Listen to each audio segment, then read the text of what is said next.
Behind me is the entrance to the Forbidden City, where China's emperors ruled until 100 years ago. Just down the street is the compound where today's rulers live. And in front of me is Tiananmen Square, Mao Zedong's tomb, and the Great Hall of the People. We're at the focus of China, ancient and modern. We're also at the center of what is the largest nation on Earth. 1 in 4 human beings is Chinese.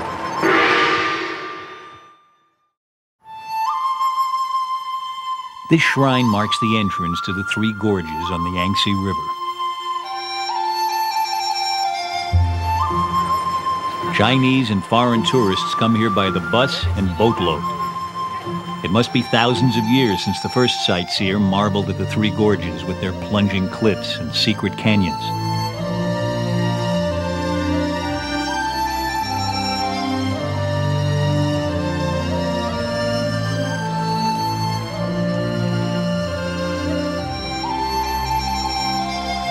The 100-mile-long 3 gorges form the most spectacular part of the Yangtze as it flows 3,500 miles from the Tibet border to Shanghai. And right now in the 3 gorges, the Chinese are hard at work. For the engineers, knowing the river is a matter of life and death.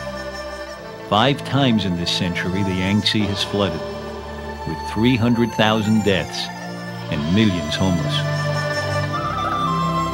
More and more people live in the Yangtze floodplain, protected right now by embankments, which are desperately strengthened in times of flood.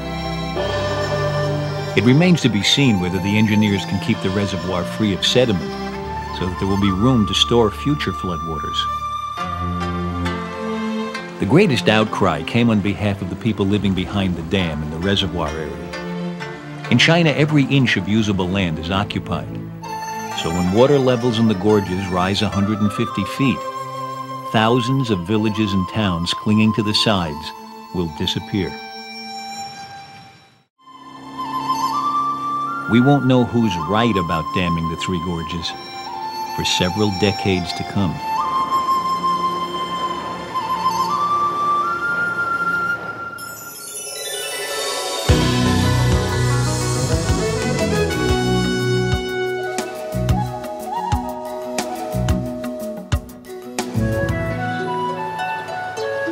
We're in a small village in central China. Most Chinese, 700 million of them, live in villages.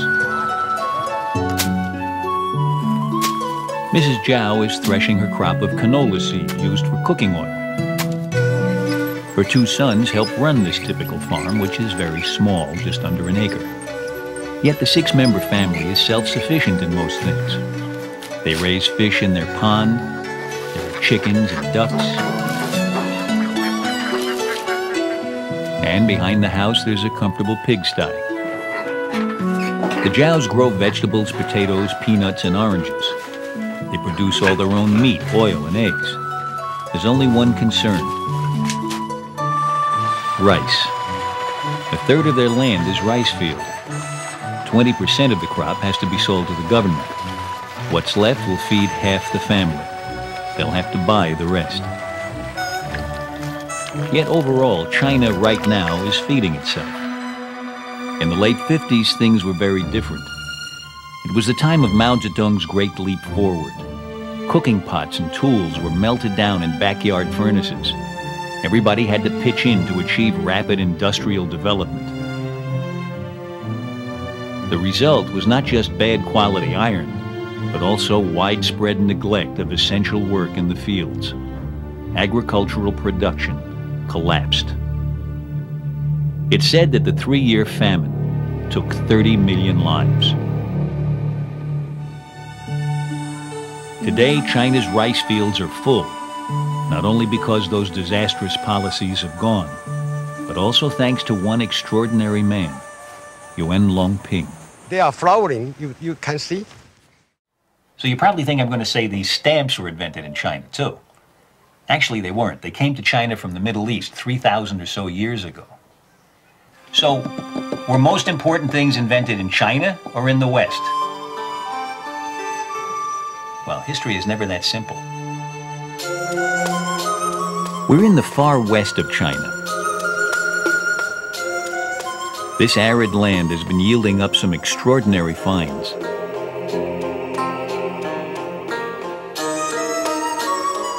They're the mummies of Xinjiang.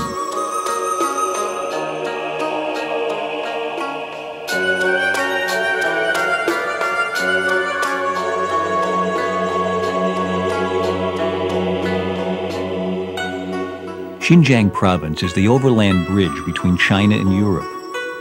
In the early part of this century, Europeans exploring Xinjiang began uncovering mummies in shallow desert graves. More recently, Chinese archaeologists have made discoveries.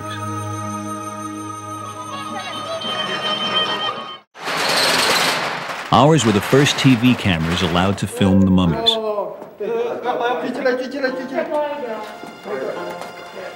This is the oldest, dating from about 4,000 years ago. Once a year, the mummies are cleaned and examined for insect damage. Blocks of insecticide are replaced. The hat with the eagle feather is felt, and the woven robe is wool. They're all vulnerable to insects, as are the cowhide boots. The child is from the same period as the first mummy. It was carefully wrapped in a large woven woolen cloth held together with wooden pegs.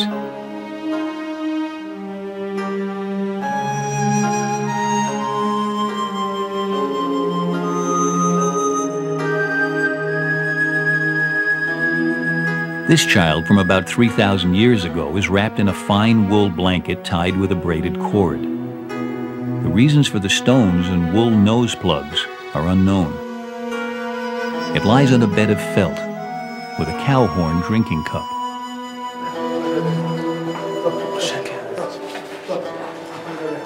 This man is one of the museum's finest examples.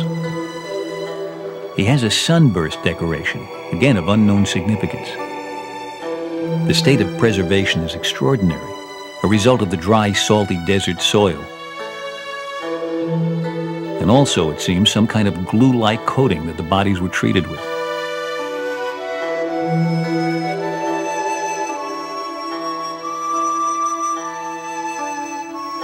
One striking fact about the mummies stands out. They don't seem to be Chinese. Their full beards and prominent noses are clear Caucasian features. So where did they come from?